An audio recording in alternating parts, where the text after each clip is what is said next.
आप सभी को फाउंडर्स डे की मैं हृदय से शुभकामनाएं देता हूं।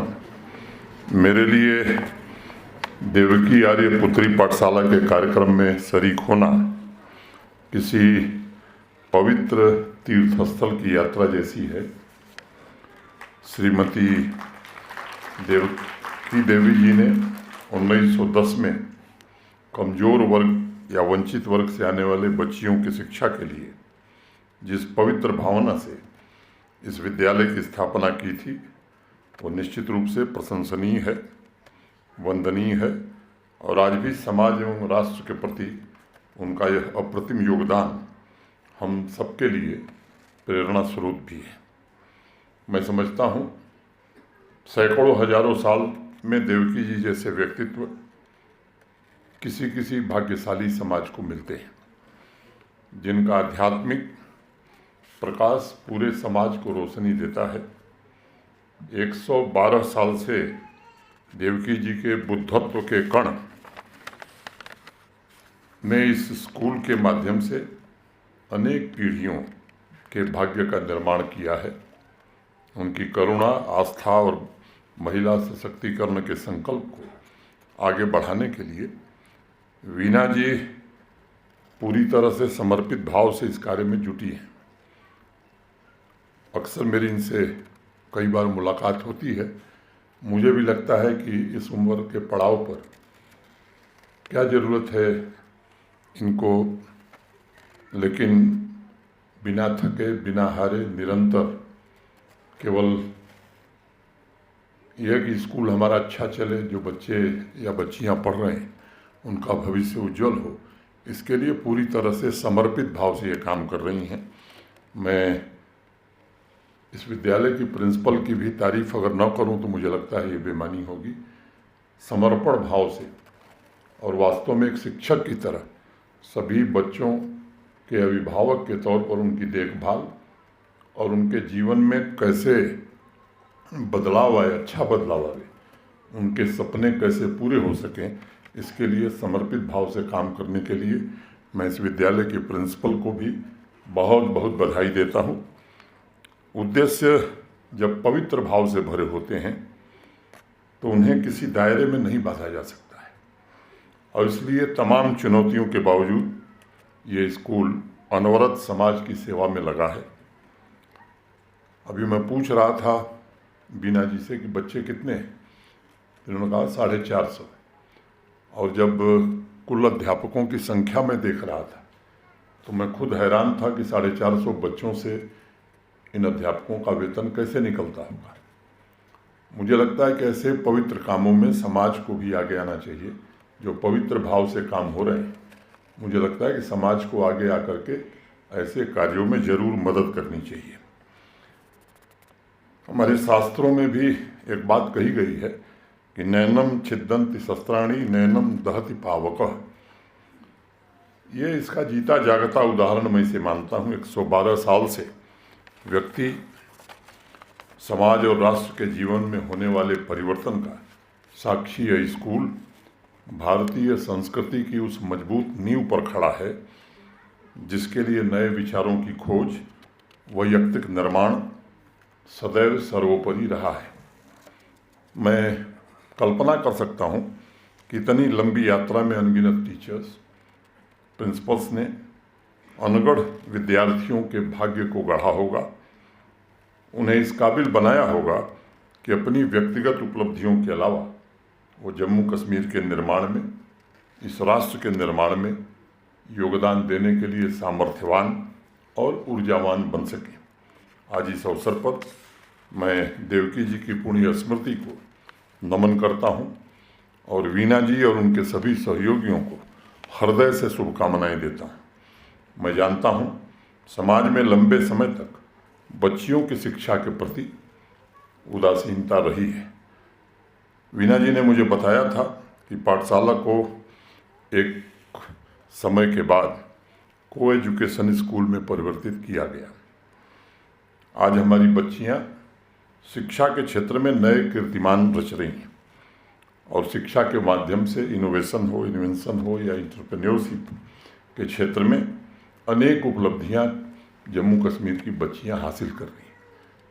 मैं निजी तौर पर कह सकता हूं कि जिन अनेक विश्वविद्यालयों के कन्वोकेशन में, दीक्षांत समारोह में मैं जाता रहा हूं पिछले 3 वर्षों में, और मुझे आपको बताते हुए खुशी है कि लगभग 70 से 75% गोल्ड मेडल आज बच्चियां ही हासिल कर रही हैं।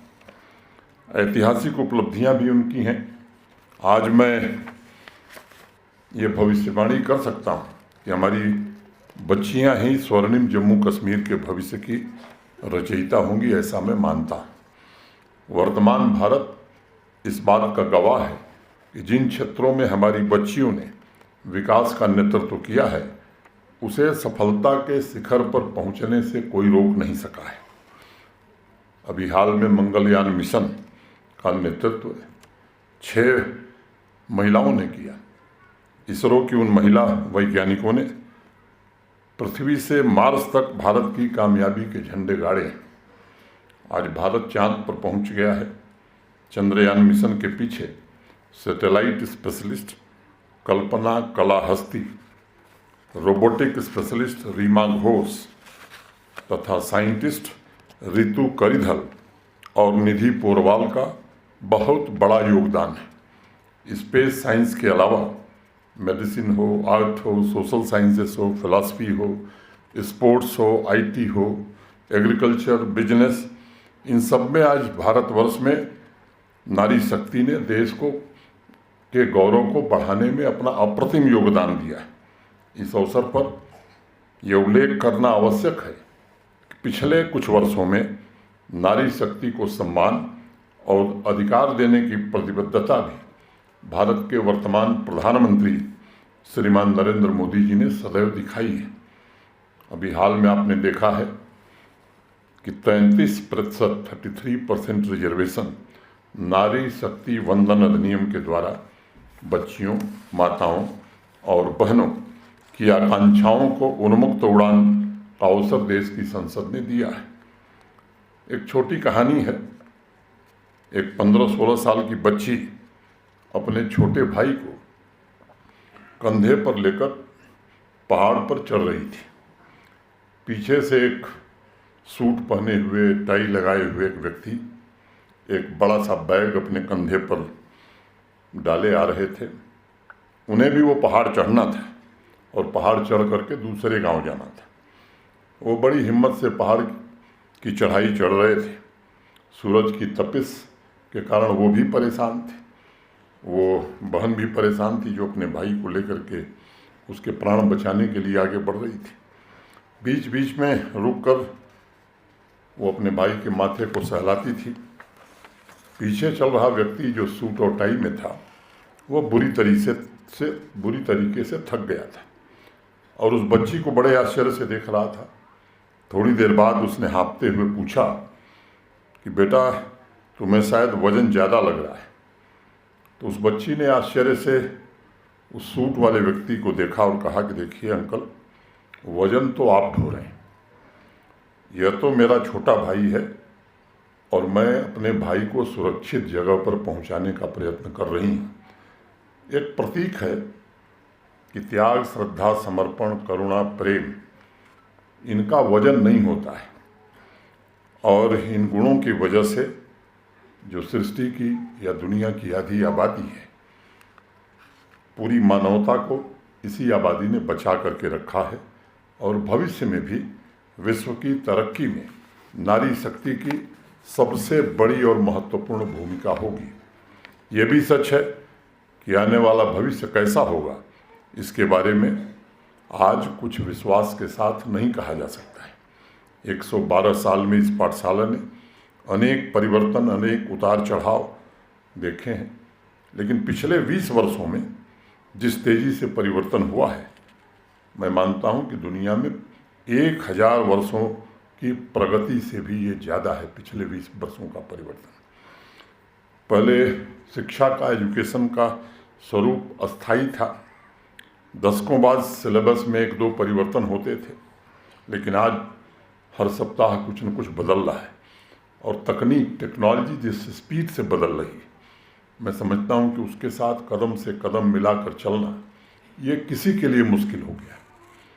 और ख़ास तौर से जो लोग शिक्षण के पवित्र कार्य से जुटे हुए हैं, उनसे मैं विनम्रतापूर्वक ये बात कहना चाहूँगा कि आप खुद को भी इसके लिए तैयार करें। ये आज समय की ज़रूरत है। हर सप्ताह, हर महीने स्कूल में कुछ न कुछ नया इंट्रोड्यूस हो रहा है। राष्ट्रीय शिक्षा नीति अभी 2020 में जो देश ने बनाई है, इस दिशा में भी टीचर्स और स्टूडेंट्स को मैं मानता हूँ कि एक बड़ा उपहार मिला है। जब हम लोग विद्यार्थी थे, या अनेक वर्षों से देश इसकी प्रतीक्षा कर रहा था, और मैं आज कह सकता हूँ कि लंबे समय के बाद देश के युवा पीढ़ी की आकांक्षा पूरी हुई है। और इस राष्ट्रीय शिक्षा नीति में मैं मानता हूँ कि ये ताकत है कि अगर सही अर्थों में हमने इसे ज़मीन पर लागू किया तो जो समय था भारत का, कभी दुनिया की जीडीपी में भारत का योगदान 25% हुआ करता था। लंबी गुलामी के बाद जो सबसे बड़ी कठिनाई देश को हुई, हमारे जो एकेडमिक इंस्टीट्यूशंस थे, जो शिक्षण संस्थाएं थी, उनको लोगों ने बर्बाद किया। और मैं एक बात कहना चाहता हूँ कि अगर भारत सोने की चिड़िया था तो इस कारण नहीं था कि भारत के पास गोल्ड माइंस थी। सोने की खदान भारत के पास बहुत नहीं थी, लेकिन ये जो हमारे एकेडमिक इंस्टीट्यूशंस हैं, जो शिक्षण संस्थाएं हमारी थी, वहाँ दुनिया में सबसे अच्छी शिक्षा, चाहे वो तक्षशिला हो, नालंदा हो, विक्रमशिला हो, ऐसे सैकड़ों संस्थान थे जहाँ सबसे अच्छी शिक्षा दी जाती थी। रिसर्च इनोवेशन का काम दुनिया के विकसित देश जो आज कहे जा रहे हैं, उनसे काफ़ी बेहतर यहाँ हुआ करता था। जो प्रोडक्ट हमारे देश में बनते थे वो दुनिया के किसी देश से बेहतर बनते थे। मैं केवल एक दो बातों का जिक्र करूँगा। इतिहास की एक घटना आप में से जो लोग इतिहास पढ़े हैं उनके ध्यान में होगी। सिकंदर का नाम आप में से सबने सुना होगा। सिकंदर और पोरस की दोस्ती क्यों हुई? मुझे लगता है कि इतिहास पढ़ने वाले या पढ़ाने वाले लोगों को ये जरूर बच्चों को बताना चाहिए। जब मगध की सेना से युद्ध करने सिकंदर आ रहे थे तो युद्ध के पहले उन्होंने अपने कुछ गुप्तचर जासूस भेजे थे कि जाकर के पता करो ये मगध की सेना की तैयारी क्या है। यही सिंधु नदी का तट था। जो गुप्तचर भेजे थे सिकंदर ने, वो आए, ग्राउंड रिपोर्ट जा करके दिया सिकंदर को कि जो सेना है वो युद्ध के लिए पूरी तरह तत्पर है। हजारों की संख्या में हाथी और घोड़े पर सवार होकर के तलवारबद्ध लोग आपसे लड़ने के लिए पूरी तरह तत्पर हैं। पैदल भी बड़ी संख्या में तलवार लेकर के लोग आपका इंतज़ार कर रहे हैं।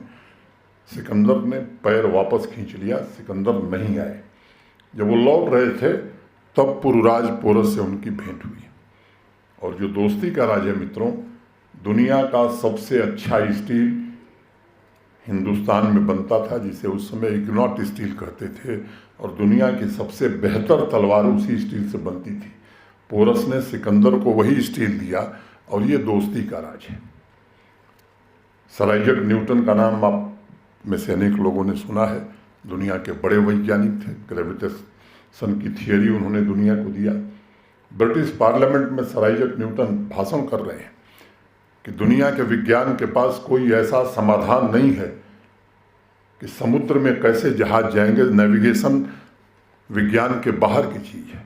उससे कई साल पहले हिंदुस्तान के हमारे नाविक एल्गोरिथम के आधार पर हमारे देश में इक्विपमेंट बने थे, जिसे लेकर के सुदूर दक्षिण अफ्रीका के आगे हमारे जहाज जाते थे। जो प्रोडक्ट भारत में बनते थे उनको लेकर के जाते थे और दुनिया के दूसरे देशों से सोना लेकर के आते थे। तो मुझे लगता है कि ये जो राष्ट्रीय शिक्षा नीति बनी है, इसमें ये सामर्थ्य, ये ताकत है कि फिर से देश उस गौरव को हासिल कर सकता है। और मुझे लगता है कि हमारे देश में टैलेंट की, और ख़ास तौर से कश्मीर में टैलेंट की कमी नहीं है। और इसको एक बार हम जरूर कोशिश करें। सभी टीचर्स से मेरा निवेदन होगा और प्रिंसिपल साहिबा से भी दो तीन बातें मैं कहूँगा और बात कहने के पहले कविता मैं आपके बीच रखूँगा जो एक माँ ने अपने बच्चे को सुनाई थी। In his uniform this morning, he looked so tall and steady, but now beside your great big school, I am not quite sure he is ready. I know as I give him one more kiss and watch him walk away, that he will never again be wholly mine as he was before today. बच्चा जिस दिन से school आता है या school जाना शुरू करता है उस दिन से टीचर्स को भी माँ का रोल निभाना चाहिए, निभाना पड़ता है।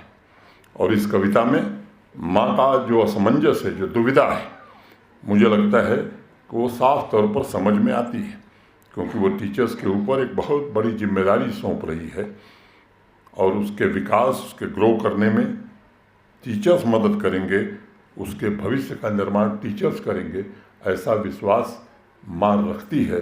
और मुझे लगता है कि उस विश्वास पर खरे उतरना ये एक बड़ी जिम्मेदारी है जिसका हमें सदैव ध्यान रखना चाहिए। लेकिन हमारे एजुकेशन सिस्टम में कुछ ऐसी भ्रांतियाँ, कुछ कमियाँ आ गई जिन्हें निरंतर सुधारने की आवश्यकता है। और NAP 2020 उसमें ढेर सारी कठिनाइयों का समाधान देती है। शुरुआत में बच्चे को अवसर मिलता है वह प्लेफुल लर्निंग का आनंद उठा सके, लेकिन जैसे जैसे वो बड़ा होता है तमाम तरह के टेस्ट, करिकुलम में उसे बांध दिया जाता है। क्लासरूम के बाहर की दुनिया तेज़ी से बदल रही है और उसके अनुरूप क्लासरूम में जो सिखाया जा रहा है कई स्कूलों में वो वास्तव में नहीं बदल रहा है। हम बच्चों को अनप्रेडिक्टेबल फ्यूचर के लिए तैयार नहीं कर पाएंगे। जिस क्लासरूम में नए सपनों का जन्म न हो वो क्लासरूम मैं मानता हूँ व्यर्थ है। वह तो ऐसा ही होगा कि संतूर रखा है लेकिन उसके तार किसी ने नहीं छेड़े, तो उससे संगीत कौन सा निकलेगा। हमें आज समाज, देश और दुनिया में हो रहे परिवर्तन के मुताबिक बच्चों को शिक्षित करना है, एजुकेट करने की आवश्यकता है। और टीचर से मैं आग्रह करूँगा कि बच्चों के टैलेंट को पहचान कर उसके अनुसार उनकी लर्निंग में सहयोग करने की ज़रूरत है। अब बच्चों को उंगली से चाँद दिखाने की नहीं, वहाँ पहुँचने के तरीके के बारे में बताने की आज ज़रूरत है। अभी कुछ दिन पहले ही वर्ल्ड इकोनॉमिक फोरम की एक रिपोर्ट में देख रहा था, उसके मुताबिक आज से 10 साल बाद सबसे ज़्यादा 5 स्किल्स रिलेवेंट होंगी: creativity, flexibility, collaboration, team work और इमोशनल इंटेलिजेंस। मैं समझता हूँ वर्तमान एजुकेशन सिस्टम को इन स्किल्स को कल्टीवेट करना होगा ताकि इस पाठशाला से पढ़ाई पूरी करने वाले हर एक बच्चे को, हर एक बच्ची को भविष्य के स्किल्स के साथ आगे अपनी पढ़ाई की यात्रा पूरी करने में हम सक्षम बना सकें। एजुकेशन सिस्टम में उत्कृष्टता को बढ़ावा देना ताकि बच्चे हमारी वैश्विक प्रतिस्पर्धा और जीवन की अन्य उपलब्धियों के लिए पूरी तरह तैयार हो सकें। इस हाई स्कूल में उन्हें ऐसे एजुकेशन की ज़रूरत है जो जीवन में सफल होने के लिए नॉलेज और स्किल्स भी प्रदान करें। हायर सेकेंडरी तथा यूनिवर्सिटी में उनकी पढ़ाई का वही मुख्य आधार बने। उन्हें पाठशाला में ऐसा वातावरण हम दे सकें जिससे वह अपनी पूरी क्षमता, प्रतिभा विकसित करके जीवन के लक्ष्यों को प्राप्त कर सकें। इसके लिए क्लासरूम में क्रिटिकल थिंकिंग, क्यूरियोसिटी को भी हमें प्रोत्साहन देना होगा। भारत के लिए क्यूरियोसिटी, क्रिटिकल थिंकिंग कोई नई चीज़ नहीं है, ये हमारी संस्कृति में रची बसी रही है। आप लोगों को शायद नचिकेता यमराज संवाद याद होगा जिसकी चर्चा उपनिषद में की गई। नचिकेता छोटा बालक था लेकिन उसके अंदर जो जिज्ञासा थी उससे यमराज भी हैरान हो गए।